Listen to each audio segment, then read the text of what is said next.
Satellite images from January 31 show that the People's Liberation Army Navy has deployed 1 aircraft carrier, 1 Coast Guard vessel, and 58 maritime militia ships in the area around Pag-asa Island.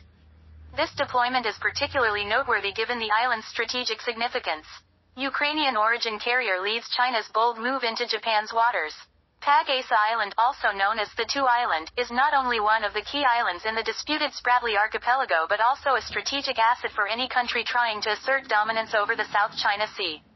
The South China Sea is one of the busiest maritime trade routes in the world, with approximately 30% of global trade passing through it. As the region remains a hotspot for geopolitical tension, Pag-asa plays an important role as a military and logistical hub that can provide critical operational advantages. Subscribe and follow please. The island is located about 480 kilometers from Taiwan, 450 kilometers from Vietnam, and approximately 500 kilometers from mainland China, placing it in the heart of a region where every move is closely monitored by regional and global powers. Unlike China, which relies on artificial islands, Pag-asa is a naturally occurring landmass with a strategically significant 1.3 kilometers runway. This not only provides opportunities for military aviation but also offers an advantage for air and maritime dominance in the region. While China is building military bases on artificial islands like Mischief Reef and Subi Reef, Pag-asa, under Philippine control, remains in a critical position to counter China's hegemony in the South China Sea. Strategically, the island provides an important military corridor for monitoring and protecting trade routes, as well as safeguarding resources like oil and natural gas found in the disputed waters around the Spratlys.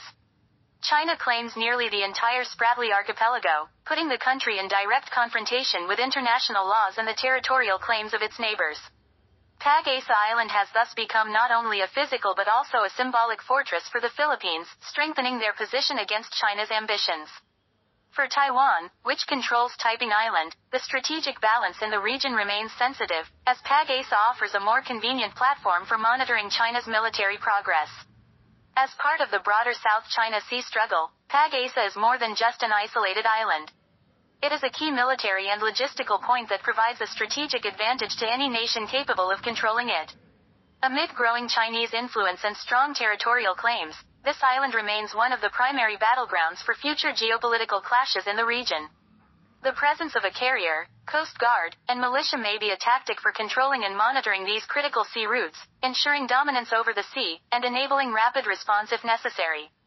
China could use these vessels to create a denial zone around Pag-asa Island, complicating operations by other nations, particularly the U.S., in the event of a conflict.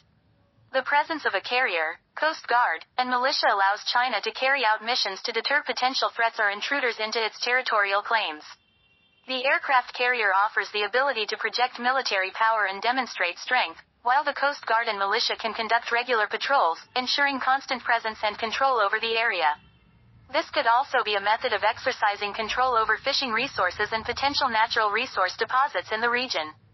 Additionally, from a Philippine perspective, the presence of Chinese military forces near Pag-asa Island could be a strategy to apply political and military pressure on the Philippines.